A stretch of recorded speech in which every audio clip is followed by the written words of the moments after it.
Donnie and Dolly. The team is supported by ableauctions.ca. Closing your business? We can help. Spider-Man, Spider-Man. Oh, so good.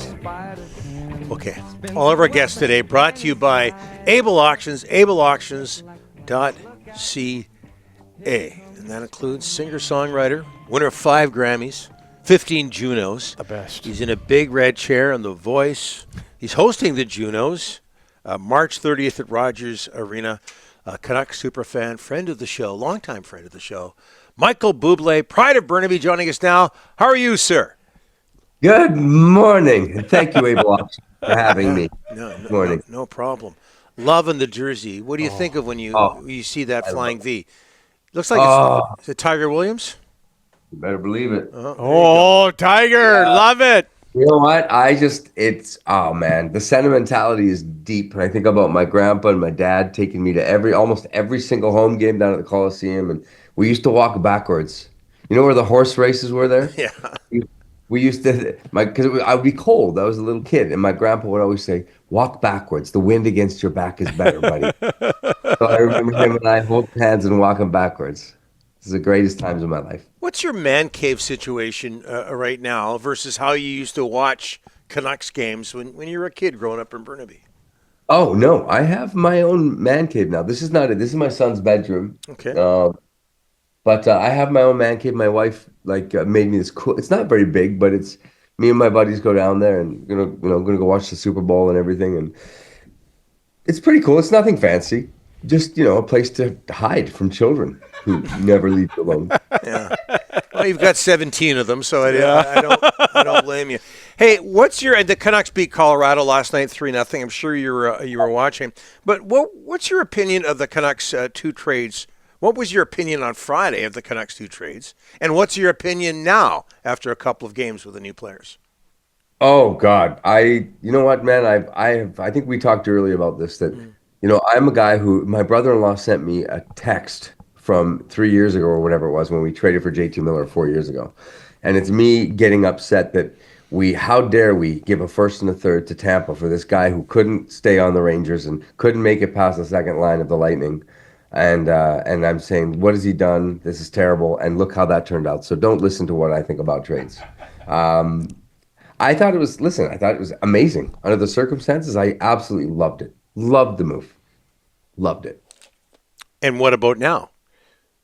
No, I loved it before. Listen, I think I knew what they were getting after. I think obviously, there was no world in which JT was staying.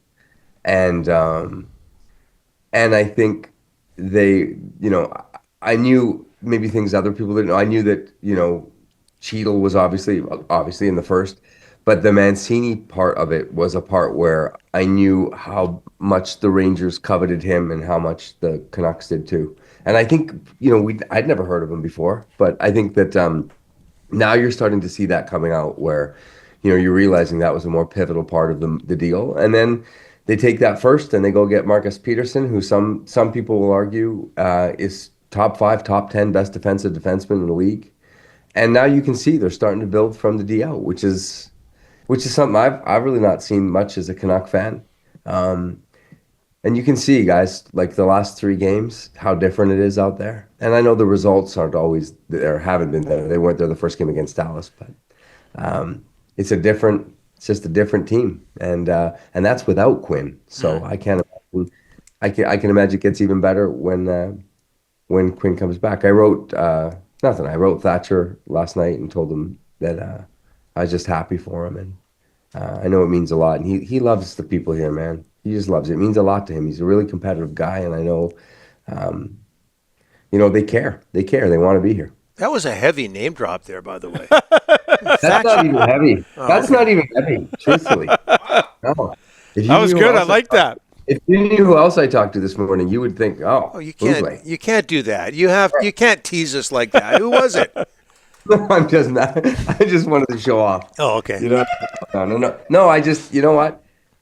It's a pretty cool thing to be just a punter and be a fan and love the team and get to know guys like that. And like you do too. I mean, it's always cool. And try to, you know, always just try to be positive about the whole thing. But Michael, last year nothing went wrong for this team, and this year there's been a lot of drama. Has it been tough through that drama for you? Yeah, I mean, just like you guys, Yeah. frustrating. I mean, I walk by a poster in my basement almost daily, and it's of me coaching and standing beside Elias Lindholm, Quinn Hughes, Pedersen, JT. I'm trying to think. Oh, and Thatcher. Yeah. And it's the All-Star game, and I walk past it and I go like, Yeah. oh, how did that happen? But I mean, I think that happens, right, guys? It happens in all sports, and you never know what's going to happen or what guys are going through. Um, yeah, definitely frustrating. Lots of heat in the market on Elias Pettersson. Michael, do you think he can get back to his old self? I think he's an incredible defenseman. I really do. That was good. You had me going there. Yeah, man. You know what's funny? I do. Yeah, I can see Petey's turning it on, and he's happy, you know, and he wants it real bad. You know, he wants to show everybody. He wants to show everybody. He wants to show the doubters, and he wants to do it for himself, for his coach, for his teammates, and yeah. It's funny, man. When I talked about coming on here, guys, it was because, you know, I feel like I'm in a pretty kind of unique position as a fan who, you know, I know a lot of the guys, and I know You have access. Yeah. Yeah. yeah, man. And I wanted to say something like this. If I wish that there would have been someone like that in my fandom, where what I want to say to Canuck fans is this: be careful where you get your news from, because there are people out there nationally, and there are people out there in our own market, and I'm not going to even name names, but they feed on negativity and honestly just downright just pulling stuff out of their ass, and it's funny because, you know, you'll read all these things, you know, about this or that unhappiness. I can tell you this: they're happy for JT. They're genuinely happy for him. They're Canucks, happy. yeah. Yep, those guys are happy for his success. Um, they know he had to go.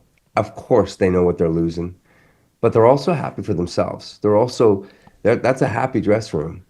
That's a bunch of guys who are really excited to show us that they're galvanized, that they want this badly. And now it's funny. After watching last night, it's like I don't think that comes as a surprise to people. You know, it's just so hard. We've been hurt so much. I've been hurt so much. It's so easy to be negative because we've been disappointed over 50 years, you know, and but I feel like as a fan, I look at what we have in a management group, and I go, my God, we're in a really good place. We're in a great place. We have a group there who have a lot of integrity. I think they know what they're doing. I love that they're making moves to help us now. They're expeditious with those moves, and at the same time, they're not throwing away our future. You know, a lot of these moves help us now, but now you look at those D guys coming up. We're going to be good. And so I just think that I hope that I can settle the nerves of Vancouver fans. I do it for my friends. I talk to my friends about it sometimes, and they'll call them. I mean, even when that deal came down, they just went nuts. And they went nuts, but there was a lot to understand there. You know, there was a lot to understand. They didn't know who Cheadle was, or, you know, that first would be moved, or that just the cap room alone, how many options that gives you, you know? Yeah. And I don't know, let me ask you guys. I mean, I know you talk about it, pontificate about it. Sorry, it's my sister. What do you guys think? How do you guys feel right now watching that game last night? This is our job, asking you the questions. We have Michael Buble on. Well, I'm the fan who gets to be in this position and ask, like, I want to do what a fan would do, like, without, like, and by the way, I want to ask you something else too, without putting you on the spot. You don't have to ever talk about anything else, controversial stuff. But I know that you know that a lot of the stuff they're writing is garbage. And I would never, ever take away a person's dignity. But what do you feel when you go and read the thing and you go, well, that's not true. I know that's not true. I know I've got my own friends and sources and this isn't happening. What do you like? Does it frustrate you as someone who is a kind of a fan? Do you go like, what? I'm not sure who you're talking about, but I'm going to guess that maybe I could guess correctly because there are a couple of people who don't come on this show, and there's a good reason for it. Yeah. So I'll just leave it at that. But let me say this about the team right now, Michael. That the last two games, I know they lost against Detroit. I think they've been fabulous versus what we've seen earlier in the season. It looks really good. It looks like a weight's been lifted. Yeah. And when you said about JT that they wish the best for him, but it was for the best for the team, it looks like that on the ice right now. How's that? How's that answer? Yeah. You're pretty safe. That's a pretty safe answer. I thought it was edgy. I thought it was edgy. Hey, listen, I'm looking at you, and can I ask you something? Can I ask you? It's our show. Why am I asking you? I'm looking at you in this jersey, and I've seen you in the stands. You're not in a luxury seat. You're not in the owner's box. You're in the stands with your kids, high-fiving fans. Is that okay? Is that safe for you?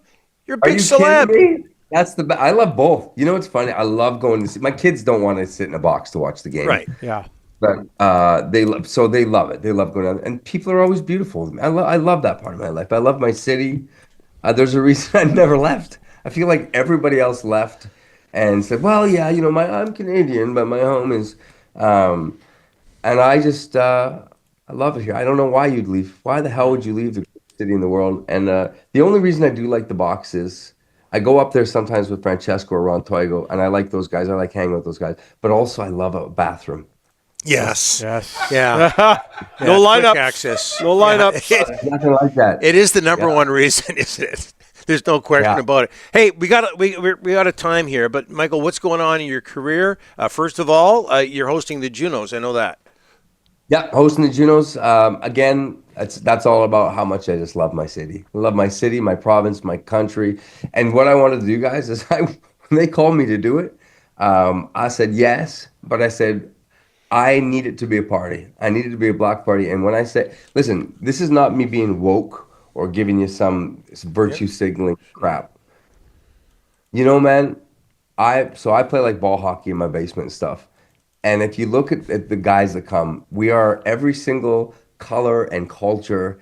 And last year at the Grammys, there was this Southeast Asian, East Indian guy. And all my buddies were so pumped that he was there. And so when they asked me to do this, I said, listen, I want this to be about a collaboration between why our city, our province, our country is amazing. I want us to have all of these different cultures, these genres, these things all brought together and to celebrate it. Not because some executive says we need to have one of those and one of. It's like that's okay too. Okay, representation, but representation because they deserve to be represented. Yeah. Because they're filling up arenas all over the planet, and it may not be the thing that we know. You know what I mean? That might not be, but there's huge, beautiful kinds of different music and cultures. Yeah. And so that's what it was for me. It was like, let me do that, and they were very excited about it. I just thought it was a different angle than the wokeness. Yeah. I want to celebrate Canada before it changes and I hope this is controversial, but. You know what I mean? We're going to get bigger when I think, places like California and New York become provinces. So yes. Yeah. Let's get it done before that. Let's get it done before we invite our neighbors to come. Okay, and just so you know, it's March 30th, and everybody before entering the building has to walk backwards. Right? That's the only stipulation. All right. That's a great tag, man. What a great tag. It all ties together. We'll get you back on the show again, Michael. All the best, my friend. All the best. God bless, guys. Thanks. You bet. Thanks for having me.